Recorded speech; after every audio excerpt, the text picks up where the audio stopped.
ఆర్ఎండ్బి శాఖపై మంత్రి కోమటిరెడ్డి వెంకటరెడ్డి సమీక్షించారు. ఈ సమావేశానికి ఈఎన్సీ గణపతి రెడ్డి, జాతీయ రహదారుల శాఖ రీజనల్ ఆఫీసర్ రజాక్ హాజరయ్యారు. హైదరాబాద్ విజయవాడ జాతీయ రహదారి 65 పై ఉన్న 17 బ్లాక్ స్పాట్స్ పై సమావేశంలో ఆలోచన చేశారు. బ్లాక్ స్పాట్స్ ప్రాంతాలు, ఆయా ప్రాంతాల్లో పాటించాల్సిన సేఫ్టీ మెజర్స్ గురించి ఈ సమావేశంలో చర్చించినట్టుగా తెలుస్తుంది. బ్లాక్ స్పాట్స్ ప్రాంతాల్లో అత్యధిక రోడ్డు ప్రమాదాలు జరుగుతున్నట్టుగా రహదారుల శాఖ గుర్తించింది. బ్లాక్ స్పాట్స్ అంటే అవతల నుంచి వచ్చేటటువంటి వెహికల్ కనిపించకపోవడము, లేదంటే టర్న్ అయ్యేటప్పుడు ఎదురుగా ఉన్నటువంటి వెహికల్ కనిపించకపోవడం, లేదంటే పార్క్ చేసుకున్నటువంటి వెహికల్ కనిపించకపోవడము, లేదంటే ఒక్కొక్క దగ్గర దారి సరిగా కనిపించినటువంటి ప్రదేశాలుని బ్లాక్ స్పాట్స్ అంటారు. ఈ స్పాట్స్లో ఎక్కువగా అత్యధిక స్పీడ్ మీద వెళ్ళేటప్పుడు, లేదంటే కాస్త ఆదమర్చి ఉన్న సందర్భాల్లో ఇక్కడ యాక్సిడెంట్స్ జరిగే అవకాశం ఉంటుంది. అలాంటి వాటిని బ్లాక్ స్పాట్స్ అంటారు. హైదరాబాద్ విజయవాడ జాతీయ రహదారి మీద బ్లాక్ స్పాట్స్ ఉంటాయి. ఇవి సాధారణంగా రోడ్ డిజైన్ చేసేటప్పుడు సైంటిఫిక్గా ఫాలో అవ్వకపోవడం, ఆ టెక్నాలజీ ఫాలో అవ్వకపోవడం, ఆ డిజైన్స్ ఫాలో అవ్వకపోవడం, ఆ నామ్స్ ఫాలో అవ్వకపోవడం వల్ల బ్లాక్ స్పాట్స్ అనేవి వస్తూ ఉంటాయి. వీటిని తగిన చర్యలు తీసుకొని వాటిని పునరుద్ధరించకపోతే ఎక్కువ యాక్సిడెంట్లు జరిగే అవకాశం ఉంటుంది. సో విజయవాడ హైదరాబాద్ జాతీయ రహదారి మీద ఈ బ్లాక్ స్పాట్స్ అనేక వాహన ప్రమాదాలకు కారణమవుతున్నాయి, అనేక మరణాలకు కారణమవుతున్నటువంటి నేపథ్యంలో వీటి మీద ప్రస్తుతం సమీక్ష నిర్వహించారు కోమటిరెడ్డి. దీంతో అక్కడ సైన్ బోర్డ్స్, హెవీ స్పీడ్ నిర్మూలన కానీ, కొన్ని చోట్ల 6 లేన్లుగా రోడ్డు నిర్మాణం చేయడం కానీ, జంక్షన్ డెవలప్మెంట్స్ కానీ, వియూపీల నిర్మాణం కానీ, 2 వైపుల సర్వీస్ రోడ్ల నిర్మాణం కానీ, ఇలాంటి చర్యలతో బ్లాక్ స్పాట్స్ ప్రాంతాల్లో ప్రమాదాలను నివారించాలని చెప్పి నివారణ మార్గాలను కూడా ప్రస్తుతం అక్కడ సూచించడం జరిగింది ఈ సమీక్షలో. సో దానికి సంబంధించి సమీక్ష జరిగింది, దానికి సంబంధించి రెమెడీస్ కూడా అక్కడ నిర్ణయాలు కూడా తీసుకున్నట్టుగా తెలుస్తుంది. మా ప్రతినిధి సాదిక్ని అడిగి మరిన్ని వివరాలు తెలుసుకుందాం. సాదిక్, ఎట్లాంటి నిర్ణయాలు తీసుకున్నారు ఈ బ్లాక్ స్పాట్స్లో యాక్సిడెంట్స్ నివారించడానికి? నుంచి విజయవాడ ప్రధాన నేషనల్ హైవే సంబంధించిన 65 దాంట్లో 17 బ్లాక్ స్పాట్స్ ఉన్నాయి. ఎందుకంటే రోడ్డు ప్రమాదాలు ఎక్కువగా జరిగే ప్రాంతాన్ని మీరు చెప్పినట్టుగా బ్లాక్ స్పాట్స్ అంటారు. ఇది మొత్తం ఇంటర్నేషనల్ సంబంధించిన భద్రత సంబంధించిన విషయం చూస్తే ప్రపంచ బ్యాంక్ కూడా వీటిని గుర్తించిన సందర్భం కనబడుతుంది. అంటే రహదారులు పెరుగుతున్నప్పటికీ రహదారులు ఎంత పెరుగుతుందో అంతే ప్రమాదాలు జరుగుతూ ఉన్న సందర్భం నేపథ్యంలో ప్రపంచ బ్యాంక్ కూడా ప్రమాదాల నివారణ కోసం కూడా ప్రత్యేకమైనటువంటి దృష్టి కూడా గత ప్రభుత్వాలు కూడా సాధించినటువంటి అంశం ఉంది. వాళ్ళు కూడా దృష్టి పెట్టడం జరిగింది. ప్రపంచ బ్యాంక్ నిధులు కూడా ఈ యొక్క బ్లాక్ స్పాట్స్ను నివారించేందుకు, ప్రమాదాలను నివారించేందుకు కూడా అనేకమైనటువంటి అంశాలపైన కూడా వారికి రాష్ట్రాలకు, దేశాలకు కూడా ఫండ్స్ కూడా జారీ చేస్తుంది. కానీ ఈ నేషనల్ హైవేలో అయినప్పటికీ ఎన్ని జాగ్రత్తలు తీసుకున్నా కూడా చాలా ప్రమాదాలు జరుగుతున్నాయి. చాలా కుటుంబాలు ప్రమాదాల బారి పడుతున్నారు, చాలామంది మరణిస్తున్నారు, కొంతమంది అంగవైకల్యం చెందుతున్న పరిస్థితి కనబడుతుంది. సో ఈ నేపథ్యంలోనే ఏం చేయాలి అనే దానిపైన కూడా ముఖ్యమంత్రి రేవంత్ రెడ్డి ఇప్పటికే అధికారులకు ఆదేశాలు జారీ చేశారు. ఇప్పటికే వివిధ శాఖ సంబంధించినటువంటి మంత్రులు కానీ అధికారులు కూడా మొత్తం పాలనపైన పూర్తి స్థాయిలో ఫోకస్ పెట్టిన తర్వాత మొత్తం ప్రజల భద్రత, రహదారులు ఒకటేమిటి అన్ని సివిల్ సప్లై కానీ ఇతరత సమీక్షా సమావేశాలు కూడా మంత్రులు బిజీగా ఉన్నారు. అందులో భాగంగానే మంత్రి కోమటిరెడ్డి వెంకటరెడ్డి కూడా ఆర్ఎండ్బి శాఖ చూస్తున్నారు కనుక ఆయన ఈ ఆర్ఎండ్బి సంబంధించి దాంట్లో నేషనల్ హైవేస్లో భద్రత పైన కూడా రివ్యూ సమావేశం చేయడం జరిగింది. జాతీయ రహదారుల సంబంధించినటువంటి కార్యదర్శిగా ఉన్నటువంటి రఫీక్తో పాటుగా మంత్రి కోమటిరెడ్డి వెంకటరెడ్డి అయితే పూర్తి స్థాయిలో చెప్పడం జరిగింది. ప్రధానంగా కొన్ని చోట్ల మాత్రం మనకు 4 లైన్ అవసరం ఉంది. ఎందుకంటే మనకు చోటుప్పలు కానీ, లేక పెదకాపర్లి, చిట్యాల, కటంగూరు, ఇనుముల, టికెట్ల, SV college, Janagama cross road, దీంతో పాటుగా ఈనాటి జంక్షన్, దూరాజ్పల్లి జంక్షన్, ముకుందాపురం, ఆకులగూడెం, ఇట్లాంటి మేలచెరువు తదితర ప్రాంతాల్లో ఎక్కువగా ప్రమాదాలు జరుగుతున్న సందర్భం మనకు తెలిసిందే. అప్పుడప్పుడు వీళ్ళు మంత్రులు కూడా వెళ్ళే టైంలో కూడా ప్రమాదాలు జరిగిన సందర్భం ఉంది. వాళ్ళ కాన్వాయ్లో బాధితులను, క్షతగాతులను కూడా హాస్పిటల్ తీసుకువెళ్ళిన పరిస్థితి కనబడుతుంది. సో ఈ 17 బ్లాక్ స్పాట్స్ అంతా కూడా పూర్తి స్థాయిలో సైంటిఫిక్ టెంపర్తోని అక్కడ రహదారుల నిర్మాణం చేయాలి. ఎక్కడెక్కడ దాన్ని బ్లాక్ ఉన్నందో దానిపైన పూర్తి స్థాయిలో అయితే రోడ్లన్నీ మళ్ళీ మరమ్మతు చేయాలి. అవసరం ఉంటే అండర్ పాస్లు కూడా ఏర్పాటు చేయాలి. అదేవిధంగా సేఫ్టీ మెజర్స్ తీసుకోవాలి, సైన్ బోర్డ్స్ ఏర్పాటు చేయాలి. అదేవిధంగా చాలా స్పీడ్ ఉంది, నేషనల్ హైవేలో చాలా స్పీడ్ ఉంటుంది కనుక స్పీడ్ను కంట్రోల్ చేసే విధంగా ఒక మెకానిజం ఉండాలి. ఎప్పటికప్పుడు పెట్రోలింగ్ జరపాలన్న విషయాలపైన కూడా మంత్రి అయితే అధికారులకు ఆదేశాలు జారీ చేయడం జరిగింది. సో కొన్ని ప్రికాషన్స్ తీసుకోవాల్సిన అవసరం ఎంతైనా ఉందని కూడా మంత్రి అయితే అధికారులకు ఆదేశాలు. ఇప్పుడు సాదిక్ ఒక్క విజయవాడ హైదరాబాద్ హైవేనైనా ఇప్పుడు మనకి ఈ కరీంనగర్ హైవే కానీ, వరంగల్ హైవే కానీ ఇవన్నీ కూడా ఇబ్బందులు ఉన్నటువంటి పరిస్థితి. అవి కూడా డిజైన్ లోపాలు ఉన్నాయి, అక్కడ కూడా యాక్సిడెంట్స్ ఎక్కువ. కేవలం ఇది ఒక్కటే రహదారి మీద దృష్టి పెట్టారా? చక్రి మనకు హైదరాబాదు విజయవాడ ప్రధాన నేషనల్ హైవే NH65 ఉంది. ఆ తర్వాత బెంగళూరు ఉంది, మహారాష్ట్ర సంబంధించినటువంటి ఉన్నాయి. దీంతో పాటుగా ఇతర రాష్ట్రాలకు అనుసంధానం చేసేటువంటి నేషనల్ హైవేస్ ఉన్నాయి. కానీ ఎక్కువ బ్లాక్ స్పాట్స్ ఉన్నటువంటి హైవే మాత్రం ఇదే. హైదరాబాద్ నుంచి విజయవాడ వెళ్తున్నటువంటి బ్లాక్ స్పాట్ అన్నది 17 వరకు ఉన్నాయి. అంటే 17 అంటే చాలా పెద్ద మొత్తంలో ఉన్నాయంటే అర్థం. అంటే ఆ యొక్క రోడ్స్ కూడా గత ప్రభుత్వం కానీ లేకపోతే అప్పుడు సైంటిఫిక్గా అంతా డెవలప్ కాలేదు. చాలా స్పీడ్ను కంట్రోల్ చేయకుండా, అదేవిధంగా సర్వీస్ రోడ్స్కు, అదేవిధంగా నేషనల్ హైవేస్కు జరుగుతున్నటువంటి ఆ అనుసంధానం అన్నది సరిగా లేకపోవడం వల్ల అవి రాత్రిపూట ప్రయాణించే వాహనాలు ఎక్కువగా ప్రమాదాల బారిన పడుతుందని కూడా ఇప్పటికే అధికారులు నివేదికలు కూడా చేయడం జరిగింది. ఇప్పటికే ప్రపంచ బ్యాంకు కూడా ఒకసారి పర్యటన కూడా ఆ ప్రతినిధుల బృందం కూడా ఎందుకు ఇక్కడ ఎక్కువ జరుగుతుందని పైన కూడా వాళ్ళు కూడా పర్యవేక్షణ చేసిన సందర్భం కూడా మనం గతంలో చూసాం. సో ఎన్ని అంశాలు తీసుకున్నప్పటికీ ప్రమాదాలు ఎక్కువగా జరుగుతున్న నేపథ్యంలో ఎక్కువగా బ్లాక్ స్పాట్స్ ఉన్నటువంటి హైదరాబాద్ విజయవాడ NH65 పైనే ఈ రోజైతే సమావేశం నిర్వహించారు. మిగతా సంబంధించిన వాళ్ళు ఉన్న జాతీయ రహదారులకి ప్రమాదాలు చాలా తక్కువ జరుగుతున్నాయి. ఎప్పుడైతే ప్రమాదం జరుగుతుందో అంటే ఇప్పుడు తీసుకున్నటువంటి నివారణ మార్గాలు ఏవైతే ఉన్నాయో, రెమెడీస్ ఏవైతే సూచించారో ఎప్పుడు ఇంప్లిమెంట్ చేసే అవకాశం ఉంది? దానికి ఏంటి పద్ధతి, డెడ్ లైన్ ఏమైనా ఉందా? మామూలుగా ఇటువంటి సందర్భాల్లో ఈ బ్లాక్ స్పాట్స్ను గుర్తించడం జరిగింది. అంటే మనకు ప్రాబ్లమ్ సాల్వింగ్ మెథడ్లో గుర్తించడం జరిగింది. దాన్ని ఏ విధంగా తీసుకుపోవాలనిపైన పూర్తి స్థాయిలో అయితే ఇంజనీర్లతో సమీక్ష చేస్తారు. తర్వాత డీటెయిల్ ప్రాజెక్ట్ రిపోర్ట్ DPR సిద్ధం చేస్తారు. DPR తర్వాత ఎక్కడ అండర్ పాసులు చేయాలి, ఎక్కడ సంబంధించిన దానిలో 4 లైన్లు వేయాలి, ఎక్కడ సైన్ బోర్డ్స్ పెట్టాలి, ఎక్కడ స్పీడ్ కంట్రోల్ చేసే మెకానిజం ఏ విధంగా ఉంటుంది, ఇతర దేశాల్లో వెహికల్స్ స్పీడ్ వస్తుంటే దాన్ని కంట్రోల్ చేసే విధానంగా ఎట్లయితే ఉందో ఆ తరహా విధానాన్ని దిగుమతి చేసుకోవడం, ఇక్కడ కూడా అడాప్ట్ చేసుకోవడం అనేది కూడా చేస్తూ ఉంటారు. సో ఇదంతా ప్రాసెస్ చేయడానికి DPR ఒకటి తయారు చేస్తారు. ఈ DPR తయారు చేసిన తర్వాత ప్రభుత్వానికి ప్రతిపాదన పంపిన తర్వాత దాని ద్వారా గ్లోబల్ టెండర్ పిలిపించిన తర్వాత వాళ్ళందరూ వచ్చి ఇక్కడ ఈ ప్రమాదాల నివారణ కోసం తీసుకోవాల్సిన చర్యలపైన ప్రభుత్వానికి కొన్ని సిఫార్సు చేస్తారు. దానికి సంబంధించిన మెకానిజం అనేది జరుగుతూ ఉంటుంది. ప్రస్తుతం అయితే ప్రాబ్లమ్ సాల్వింగ్ మెథడ్లో వాళ్ళు ఎక్కడైతే గుర్తించారో ఆ గుర్తింపు సంబంధించిన అంశాలపైన కూడా ఈరోజైతే సమావేశం నిర్వహించడం జరిగింది. ఆ తర్వాత అధికారులందరూ కూడా DPR సిద్ధం చేస్తారు. ఆ తర్వాత ప్రభుత్వం వెంటనే కాల్ఫార్ చేస్తుంది. ఆ తర్వాత దీనికి సంబంధించిన దాంట్లో 4 లైన్ ఎక్కడ చేయాలి, సైన్ బోర్డ్స్ ఎక్కడ పెట్టాలి, ఆ స్పీడ్గా వచ్చేటువంటి వాహనాలను ఎట్లా కంట్రోల్ చేయాలి, అదేవిధంగా దానికి సంబంధించిన డ్రైవర్లకు కూడా శిక్షణ తరగతులు ఎట్లా ఇవ్వాలి. నేషనల్ హైవే మీద ఎక్కువగా మనకు హెవీ వెహికల్స్ కూడా ప్రయాణం చేస్తూ ఉంటాయి. సో వాటి వల్లనే ఎక్కువ ప్రమాదాలు ఉంటాయి. కార్లకు సంబంధించి ఉంటుంది. సో దీని అవగాహన సంబంధించినవి కూడా చాలా ఇంపార్టెంట్. సో డ్రైవర్లకు అవగాహన శిక్షణ తరగతులు ఇవ్వడం, అదేవిధంగా నేషనల్ హైవే సంబంధించిన సెక్యూరిటీను పెంచడం తదితర అనేక అంశాలు కూడా ఉంటాయి. కనుక డెఫినెట్గా యుద్ధ ప్రాతిపదికన చేయాలి లక్ష్యంగా ప్రభుత్వం అయితే వెళ్తున్నట్టుగా మనకు స్పష్టంగా అర్థమవుతుంది. అందుకోసమే బిల్డింగ్స్ మీద కాకుండా మంత్రి రోడ్స్లో ఉన్నటువంటి ప్రమాదాల నివారణ కోసం ఈ బ్లాక్ స్పాట్స్ను గుర్తించినటువంటి అంశం మీద పెట్టడం తొలి సమావేశం కూడా చెప్పవచ్చు ఇది. ఎందుకంటే పార్లమెంట్ ఎన్నికల్లో మొన్నదాకా బిజీగా ఉన్నటువంటి మంత్రి ఇప్పుడు ఇక పూర్తి స్థాయిలో ఫోకస్ పెట్టడం జరిగింది R&B పైన.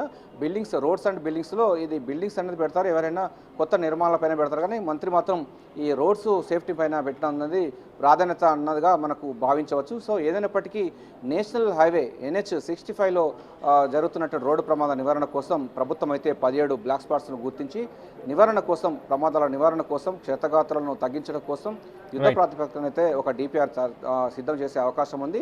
సో వచ్చేటువంటి అంటే అతి త్వరలోనే ఇది మొత్తం కార్యరూపం దాల్చుందని కూడా ప్రభుత్వం భావిస్తుంది. ఏదైనప్పటికీ చూడాలి మనం.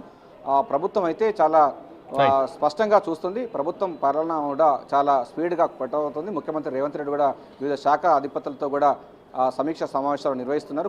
కొత్త నిర్ణయాలు తీసుకోలేకపోవడానికి కారణం ఏంటంటే మనకు ఎన్నికల కోడ్ ఇంకా జూన్ 6వ తారీఖు వరకు ఉంది నేపథ్యంలో కొన్ని నిర్ణయాలు తీసుకోలేదు. ఆ తర్వాత జూన్ తర్వాత కూడా పూర్తి స్థాయిలో కూడా పాలన మరింత స్పీడ్ పెంచబోతుంది. కొంత IAS ఆఫీసర్లు, IPS ఆఫీసర్ల బదిలీలు ఉంటాయి.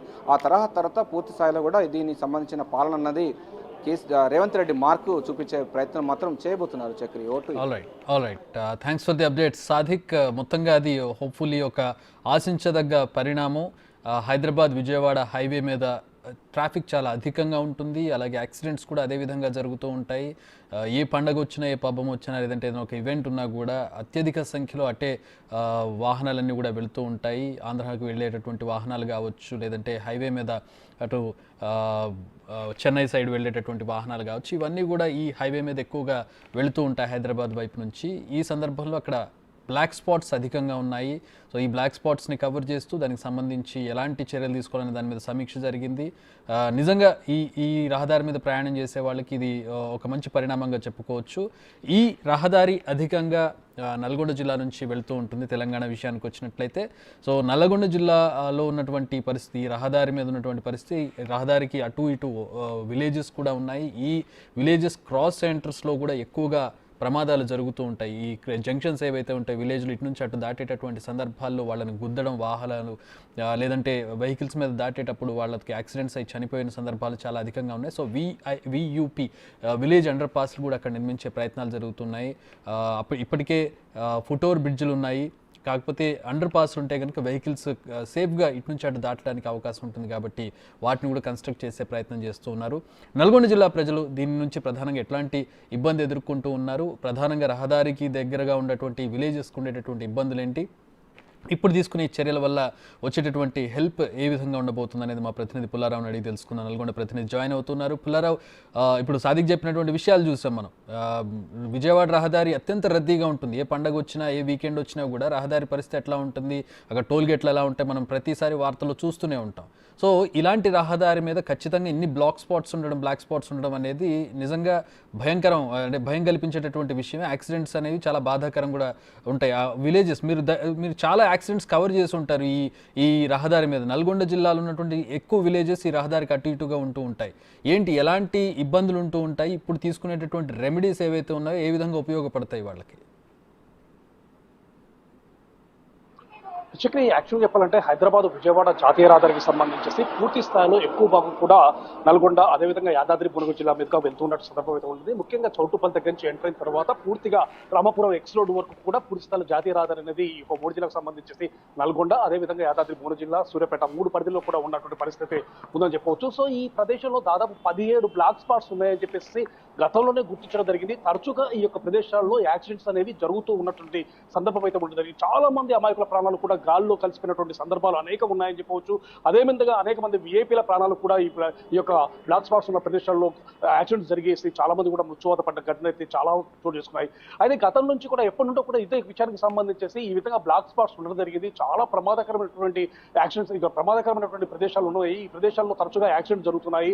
సో వీటిని ఖచ్చితంగా నిర్మూలించాల్సి చెప్పి ఎప్పటి నుండో కూడా అనేక రకమైనటువంటి అభిప్రాయాలు, భావాలు వస్తున్నప్పటికీ కూడా గత ప్రభుత్వాలు కానీ, అదేవిధంగా చాలా మంది ప్రజాప్రతినిధులు కానీ దాని పట్ల మాత్రం శ్రద్ధ పెట్టలేదని చెప్పవచ్చు. కాకపోతే ఇటీవల కాలంలో రేవంత్ రెడ్డి సర్కార్ గురించి ఈ రోజు ఈ యొక్క బ్లాక్ స్పాట్స్ గురించి చర్చ జరగడం మాత్రం చాలా మంది కూడా ఆశ వ్యక్తం చేస్తున్న సందర్భం అయితే ఉందని చెప్పవచ్చు. ముఖ్యంగా ఉమ్మడి జిల్లాలో ఉన్నటువంటి ఈ యొక్క 17 స్పాట్లకు సంబంధించి కూడా తరచుగా ఏదో రోజు ఏదో ఒక ప్రమాదం, అంటే ఏ విధంగా మృత్యు తమను వెంట వేస్తుందో, ఏ విధంగా తమ ప్రయాణిస్తున్న సమయానికి తమ గమ్యస్థానం చేరుకుంటామో లేదో అన్న భావనలో మాత్రము ప్రయాణికుల్లో ఉండడం జరిగింది. సో ఈ విధంగా ఉన్నటువంటి బ్లాక్ స్పాట్స్ ను గుర్తించేసి ఆ యొక్క ప్రమాదాలు జరిగే ప్రదేశాలు ఏవైతే ఉన్నాయో ఆ ప్రదేశాల వద్ద దానికి సంబంధించి సేఫ్టీ ప్రికాషన్స్, అంటే దానికి సంబంధించి సరిదిద్దే కార్యక్రమాలు మొదలు పెట్టాలని చెప్పి భావించడం జరిగింది. ముఖ్యంగా చౌటుపల్లి ప్రాంతానికి సంబంధించి చౌటుపల్లి ప్రాంతంలో ఎప్పుడు చూసినా కూడా ట్రాఫిక్ అనేది పూర్తి స్థాయిలో స్తంభించిపోతున్నటువంటి సందర్భం అయితే ఉండడం జరిగింది. ఎందుకంటే చౌటుపల్లి ప్రాంతంలోనే 3 ముఖ్యమైన ప్రదేశాలు ఉండడం జరిగింది. ఒకటి సంస్థ నారాయణపూర్ రోడ్డు, అదేవిధంగా చౌటుపల్లి బస్ స్టాండ్, అదేవిధంగా ఒలిగొండ ఎక్స్ రోడ్. సో ఈ ప్రదేశాల్లో కూడా తరచుగా కూడా అటు ఇటు క్రాస్ చేసేటప్పుడు కూడా ఎదురుగా వస్తున్నటువంటి వాహనాలు అనేవి పూర్తి స్థాయిలో ఢీకొట్టడం ఇటువంటి జరుగుతున్న సందర్భం అయితే ఉంది. దానివల్ల కూడా సో ఆ విధంగా ఉన్నటువంటి ప్రదేశాల్లో ఇప్పుడు ప్రజెంట్ గా ఏం చేస్తున్నారంటే కొద్దిసేపు ట్రాఫిక్ ని స్తంభింపగా చేస్తూ వాహనాలను పంపిస్తున్న సందర్భం. దీనివల్ల ట్రాఫిక్ అనేది పూర్తి స్థాయిలో జామ్ అవుతున్న పరిస్థితి నెలకొందని చెప్పొచ్చు. ముఖ్యంగా పండుగ సందర్భాల్లో సంక్రాంతి పండుగ కానీ, అదేవిధంగా ఇటీవల కాలంలో ఎలక్షన్స్ జరిగిన సందర్భాలు కూడా పూర్తి స్థాయిలో ట్రాఫిక్ జామ్ అనేది కంటిన్యూగా కొనసాగిన సందర్భం అయితే ఉంది. అదేవిధంగా సూర్యాపేట జిల్లాకు వచ్చిన తర్వాత ముకుందాపురం, ఆకుపాముల తదితర ప్రాంతాల్లో తరచుగా యాక్సిడెంట్ జరిగి అనేక మంది మృత్యువాత పడ్డ ఘటనలు కూడా చోటు చేసుకున్నారు. అదేవిధంగా కోదాడకు సంబంధించి రామాపురం ఎక్స్ రోడ్డు తదితర ప్రాంతాల్లో కూడా ఎక్కువగా కూడా యాక్సిడెంట్ జరిగిన సందర్భం అయితే ఉందని చెప్పొచ్చు. అదేవిధంగా కరక్కాయలు కూడా తదితర ప్రాంతాలకు వెళ్లే ప్రదేశాల్లో కూడా ఎప్పుడూ కూడా యాక్సిడెంట్ జరుగుతూ ఉన్నాయి. సో ఇవన్నీ కూడా దాదాపు హైదరాబాద్ జాతీయ రహదారికి సంబంధించేసి హైదరాబాద్ జాతీయ రహదారి సంబంధించి చౌటుపల్లి దగ్గర నుంచి మొదలు పెడితే అదేవిధంగా రామాపురం ఎక్స్ రోడ్ వరకు దాదాపు 17 బ్లాక్ స్పాట్స్ గా ఉన్నాయని చెప్పి ప్రభుత్వం గుర్తించడం జరిగింది. ఆ యొక్క బ్లాక్ స్పాట్స్ వద్ద ఏ విధంగా చర్యలు తీసుకుంటే ఈ యొక్క ప్రమాదాలను నివారించవచ్చు అనే విషయంపై ఈ రోజు చర్చ జరగడం మాత్రం చాలా హర్షించదగ్గ విషయం అని చెప్పవచ్చు. సో ఈ యొక్క ప్రదేశాల్లో ఏ విధంగా చేస్తే ఈ యొక్క ప్రమాదాలు తగ్గే అవకాశం ఉందని చెప్పి భావించడం జరిగింది. దానిలో భాగంగా ముఖ్యంగా చౌటుపల్లి ప్రాంతంలో అండర్ పాస్ చేయాలని చెప్పి భావించడం జరిగింది. దీనికి సంబంధించి కేంద్రం ప్రభుత్వం కూడా అంటే గతంలో ఎంపీగా ఉన్నటువంటి కోమటిరెడ్డి వెంకటరెడ్డి కూడా నితిన్ గడ్కర్తో చర్చలు జరిపిన తర్వాత అండర్ పాస్ కు సంబంధించి కూడా కొన్ని నిధులు మంజూరు జరిగాయని చెప్పి చెప్పడం జరిగింది. దీనికి సంబంధించిన పనులు ప్రారంభించబోతున్నాం అని చెప్పి ప్రకటించడం జరిగింది. కాకపోతే ఈలోపు ఎలక్షన్స్ జరగడము, ఆ యొక్క పనుల ప్రక్రియ కానీ అదేవిధంగా టెండర్ల ప్రక్రియ కానీ పూర్తి స్థాయిలో ఆగిపోవడం జరిగింది. ఇప్పుడు ప్రజెంట్ గా ఎలక్షన్స్ అనేవి కంప్లీట్ అయిపోయిన తర్వాత ఏ అయితే బ్లాక్ స్పాట్స్ ఉన్నాయో వీటన్నిటి కూడా అంటే ప్రమాదాలు జరిగే ఏ అయితే ప్రదేశాలు ఉన్నాయో ఆ ప్రదేశాల వద్ద మొత్తం కూడా సేఫ్టీ ప్రికాషన్స్ అంటే ప్రజలకు సంబంధించి ఎలాంటి ఇబ్బందులు కలగకుండా, వాహనదారులకు ఎలాంటి ఇబ్బందులు కలగకుండా, ఎలాంటి యాక్సిడెంట్ జరగకుండా గమ్యస్థానాలు చేరే విధంగా చర్యలు తీసుకోవాలని చెప్పి భావించారు. దానిలో భాగంగానే ముఖ్యంగా గ్రామీణ ప్రాంతాలు ఎక్కువగా ఉండడం జరిగింది. ఈ యొక్క గ్రామీణ ప్రాంతాలకు సంబంధించేసి హైవేలు వెళ్తూ ఉండడము, అక్కడ అండర్ పాసింగ్ కానీ అదేవిధంగా ఫ్లైఓవర్స్ కానీ ఏమీ లేకపోవడం వల్ల వాహనాల వేగం వెళుతూ ఉంటుంది. అదేవిధంగా గ్రామీణ ప్రాంతాలకు సంబంధించినటువంటి వ్యక్తులు కూడా రోడ్డుకు అవతల నుండి యువతలకి అవతలకి వెళ్లే మార్గంలో కూడా తరచుగా ఈ యొక్క యాక్సిడెంట్ జరగడము, అదేవిధంగా ట్రాక్టర్లు ముఖ్యంగా ఈ ప్రమాదాలు కూడా ఎక్కువ శాతంలో కూడా ట్రాక్టర్లతో అలాగే రాంగ్ రూట్ లో వస్తూ ఉంటారు పుల్లారావు. రోడ్డుపై వెళ్లే కూడా కొన్ని బేస్ అని ఉపయోగించడం జరిగింది. అంటే నిలుపుదల స్థలాలు ఉండటం జరిగింది. సో ఆ నిలుపుదల స్థలాల్లో కాకుండా వాహనదారులు అనేవారు వారి ఇష్టానుసారము రోడ్లపై వాహనాలు నిలుపుదల చేస్తూ పోవటం వల్ల కూడా అనేక రకమైనటువంటి యాక్సిడెంట్ జరిగి అనేక మంది కూడా అమాయకులు చనిపోయిన ప్రదేశం సందర్భం అయితే ఉందని చెప్పవచ్చు. ఇటీవల కాలంలో అంటే గత నెలలో దాదాపు 8 మంది వరకు కూడా ఈ యొక్క విషయం వల్లనే మరణించిన సందర్భం అయితే ఉంది. కాబట్టి ఈ విషయాలకు సంబంధించేసి రోడ్ సేఫ్టీ విషయాలకు సంబంధించేసి ముఖ్యంగా NHA అధికారులు కూడా చొరవ చూపాలని చెప్పేసి కూడా పెద్ద ఎత్తున కూడా వచ్చిన సందర్భం అయితే ఉంది. అయితే ఇదే సందర్భంలో ఇప్పుడు ప్రజెంట్ గా ప్రభుత్వం కూడా ఈ యొక్క బ్లాక్ స్పాట్స్ ఏవైతే ఉన్నాయో ఆ ప్లేస్ ను గుర్తించడం జరిగింది. అక్కడ సంబంధించి అండర్ పాస్లు ఏర్పాటు చేయడము, అదేవిధంగా సర్వీస్ రోడ్లు ఏర్పాటు చేయడము, గ్రామీణ ప్రాంతాలకు సంబంధించి ముఖ్యంగా సిగ్నల్ వ్యవస్థ ఏర్పాటు చేయడము, ఇటువంటివి కూడా చేయాలని చెప్పి భావించడం జరిగింది. సో సిగ్నలింగ్ సిస్టమ్ కరెక్ట్ గా ఉండటం వల్ల ఈ ప్రమాదాలు తగ్గే అవకాశం ఉందని చెప్పి కూడా ప్రభుత్వం భావించడం జరిగింది. అందుకు అనుగుణంగా కూడా చర్యలు తీసుకోవాలని నిర్ణయించుకుని ఈ రోజు సమీక్షలు చేసి దానికి సంబంధించిన ప్రణాళికలు రూపొందించుకుని ముందుకెళ్లాలని చెప్పి భావించడం మాత్రము హర్షితంగా పరిణామం అని చెప్పవచ్చు. మొత్తంగా చూస్తే మాత్రం ఈ ఉమ్మడి జిల్లా పరిధిలో వెళ్ళేటువంటి జాతీయ రహదారిపై తరచుగా ప్రతిరోజు కూడా నిత్యం ఏదో ఒక ప్రమాదం జరుగుతున్న సందర్భం ఉంది. కాబట్టి ఈ విధంగా సమీక్ష చేసి ఈ విధంగా ఎక్కడైతే ప్రమాదాలు జరుగుతున్నాయో ఆ ప్రమాదాలు నివారించడం కోసం చర్యలు చేపట్టాలని ప్రభుత్వం నిర్ణయించుకోవడం, అదే అనుగుణంగా ప్రణాళిక రూపొందించడం మాత్రం మంచి పరిణామం కూడా చెప్పవచ్చు. Chakri right, thanks for the updates Pullarao. అది మా నల్గొండ ప్రతినిధి అందించిన వివరాలు. ఉమ్మడి నల్గొండ జిల్లా నుంచి ఈ రహదారి వెళుతూ ఉంటుంది. ఎక్కువగా ఆ జిల్లాలో ఉన్నటువంటి లేదా యాదాద్రి జిల్లాలో ఉన్నటువంటి గ్రామాలు ఈ రహదారి దగ్గరగా ఉంటాయి. రహదారిని ఆనుకుని ఉన్నటువంటి గ్రామాలు కూడా చాలా ఉన్నాయి. ఈ రహదారికి సంబంధించి ఆ గ్రామాల్లో ఎక్కువగా మృత్యువాత పడుతూ ఉంటారు. గ్రామం నుంచి ఈ రోడ్డు నుంచి అవతల రోడ్డుకి వెళ్ళే సందర్భంలో కావచ్చు, లేదంటే వ్యవసాయ పనులకు వెళ్ళేటటువంటి సందర్భాల్లో కావచ్చు, ఉదయాన్నే కూలీకి వెళ్ళేటటువంటి వాళ్ళు ఆటోల్లో కూలీలకు వెళ్ళేటటువంటి సందర్భాల్లో కావచ్చు, అనేక సందర్భాల్లో లోడ్ లారీలు కానీ లేదంటే ఇతర పెద్ద వెహికల్స్ గుద్దివేయడం వల్ల చనిపోయినటువంటి సందర్భాలు అనేకం. ఇదే రోడ్డు మీద ఎంతోమంది VIPలు మృత్యువాత పడ్డారు. హై స్పీడ్ కారణాలు కావచ్చు, లేదంటే ఎదురుగా వస్తున్నటువంటి వాహనాలు గుద్దేయడం కావచ్చు. సాధారణంగా ఇట్లాంటి గ్రామాలు ఉన్నటువంటి ప్రదేశాల్లో రాంగ్ రూట్లో ఎక్కువగా వస్తూ ఉంటారు. ఎందుకంటే యూటర్న్ చాలా దూరంగా ఉంటుంది. ఆ యూటర్న్ తీసుకోవడం వల్ల ఎక్కువ పెట్రోల్ అవుతుందని కావచ్చు, కారణాలు ఏవైనా కావచ్చు, రాంగ్ రూట్లో వస్తుంటారు. ఇలా రాంగ్ రూట్లో వచ్చేటటువంటి సందర్భంలో హైవే మీద వచ్చే హై స్పీడ్ వెహికల్స్, ఆ రాంగ్ రూట్లో వచ్చేటటువంటి వెహికల్స్ ఆటోలు కావచ్చు, ట్రాక్టర్లు కావచ్చు, ఇతర 2 వీలర్స్ కావచ్చు, వీటన్నిటిని గుద్దుతూ ఉంటాయి. గుద్దినటువంటి సందర్భాల్లో ఆ వెహికల్లో ఉన్న వాళ్ళు చనిపోవచ్చు, లేదా ఈ వెహికల్లో ఉన్న వాళ్ళు చనిపోయే సందర్భాలు అధికంగా మనకు కనబడుతూ ఉంటాయి. సో మొత్తంగా ఈ డిజైన్ లోపాల కారణం వల్ల, లేదంటే వంకర్లు కర్వ్స్ ఎక్కువగా ఉండేటటువంటి సందర్భాల్లో, కర్వ్స్ అనేవి ఇన్ఎవిటబుల్. మనం ఒక రోడ్ నిర్మించేటప్పుడు ఎక్కువగా మలుపులు తిరిగేటటువంటి సందర్భాలు ఉంటాయి, కొన్ని స్ట్రైట్ వేస్ ఉంటాయి. సో మలుపులు ఎక్కువగా ఉన్నటువంటి సందర్భాల్లో బ్లాక్ స్పాట్స్ ఎక్కువగా ఉండే అవకాశం ఉంటుంది. అలాగే వెహికల్ అదుపు తప్పి సైడ్కి వెళ్ళిపోయేటటువంటి పరిస్థితులు కూడా ఉంటాయి. ఎక్కువగా కర్వ్ ఉంటే కనుక అత్యధిక స్పీడ్ మీద వచ్చేటటువంటి వెహికల్ కంట్రోల్ అవ్వక లెఫ్ట్కో లేదా రైట్కో వెళ్ళిపోయి పల్టీలు కొట్టి ప్రమాదాలు జరిగే సందర్భాలు కూడా ఉంటాయి. ఇక్కడ రోడ్ డిజైన్ కొంచెం మార్చాల్సి ఉంటుంది. అలాగే సైన్ బోర్డ్స్ పెట్టాల్సి ఉంటుంది, స్పీడ్ బ్రేకర్స్ పెట్టాల్సి ఉంటుంది, సిగ్నలింగ్ వ్యవస్థను ఏర్పాటు చేయాల్సి ఉంటుంది. ఇట్లాంటి అనేక రెమెడీస్ ఏర్పాటు చేస్తే కనుక ప్రమాదాలను ఎక్కువగా నివారించే అవకాశం ఉంటుంది. అలాగే స్పీడ్ కంట్రోల్ కూడా ఉండాల్సిన రాడార్ గన్స్ ఏర్పాటు చేయడం కావచ్చు, చలాన్స్ ఇష్యూ చేయడం కావచ్చు, ఇలాంటి వాటిని చేయడం వల్ల స్పీడ్ కంట్రోల్ చేసే అవకాశం ఉంటుంది. ఈ విధంగా వాహనాల ప్రమాదాలను తగ్గించి చనిపోయేటటువంటి వాళ్ళ సంఖ్యను తగ్గించే అవకాశం ఉంటుంది. కోమటిరెడ్డి వెంకటరెడ్డి ఇనిషియేషన్ తీసుకొని ఈ నల్గొండ ప్రాంతానికి చెందినటువంటి మంత్రి కాబట్టి ఆయన ఇనిషియేషన్ తీసుకొని ప్రస్తుతం పూర్తి స్థాయిలో దీనికి సంబంధించి ఒక డిపిఆర్ రెడీ చేయమని ఆదేశాలు జారీ చేసినట్టుగా తెలుస్తోంది. దీనికి ఇంకొంచెం సమయం బట్టే అవకాశం కనపడుతుంది. ఎందుకంటే ఎలక్షన్ కోడ్ జూన్ 6 వరకు అమల్లో ఉండే అవకాశం ఉంది కాబట్టి 6 తర్వాత ఇదంతా కూడా ఎగ్జిక్యూట్ అయ్యే అవకాశం కనపడుతుంది. సో ఇప్పుడంతా కూడా ఆన్ పేపర్ చేయాల్సినటువంటి కార్యక్రమాలన్నీ కూడా ప్రస్తుతం పూర్తయ్యే దశలో కనపడుతూ ఉన్నాయి. మొత్తంగా తమ మార్క్ పరిపాలనను ముందుకు తీసుకెళ్లే అవకాశం, ఎందుకంటే ఇన్ని రోజుల నుంచి కూడా అడ్రస్ చేయలేదు. ఇది చాలా కీలకమైనటువంటి రహదారి. మనందరికీ తెలుసు విజయవాడ హైదరాబాద్ రహదారి ఏ విధంగా ఎంత రద్దీగా ఉంటుందనేది తెలుసు. ఆ రహదారి మీద ఎన్ని యాక్సిడెంట్లు అవుతున్నాయి అనేది తెలుసు. ఆ రహదారి ఎంత ఇరుకుగా ఉంటుందనేది కూడా తెలుసు. టోల్ గేట్ దగ్గర ఎన్ని గంటల పాటు వెయిట్ చేయాల్సినటువంటి పరిస్థితులు వస్తూ ఉంటాయనేది కూడా అందరికీ తెలుసు. కానీ ఎప్పుడు ఏ రోజు అడ్రస్ చేసినటువంటి పరిస్థితులు మనం చూడలేదు ఇన్నేళ్లలో. కానీ ప్రస్తుతం ఫస్ట్ టైం ఈ రోడ్డుకు సంబంధించిన సేఫ్టీ మెజర్మెంట్స్ కావచ్చు, ఇతర కార్యక్రమాలకు సంబంధించిన ఒక సమీక్ష అయితే జరిగింది. సమీక్ష తర్వాత అది కార్యరూపం దాల్చే అవకాశం కనపడుతుంది. కొద్ది నెలల్లోనే అది కార్యరూపం దాల్చి ఆ హైవే మీద ట్రావెల్ చేసేటటువంటి వాళ్ళకి ఇబ్బందులు తగ్గే అవకాశం ప్రస్తుతం మనకు కనబడుతూ ఉంది. ఇది నిజంగా ఆశించదగ్గ పరిణామంగా చెప్పుకోవచ్చు.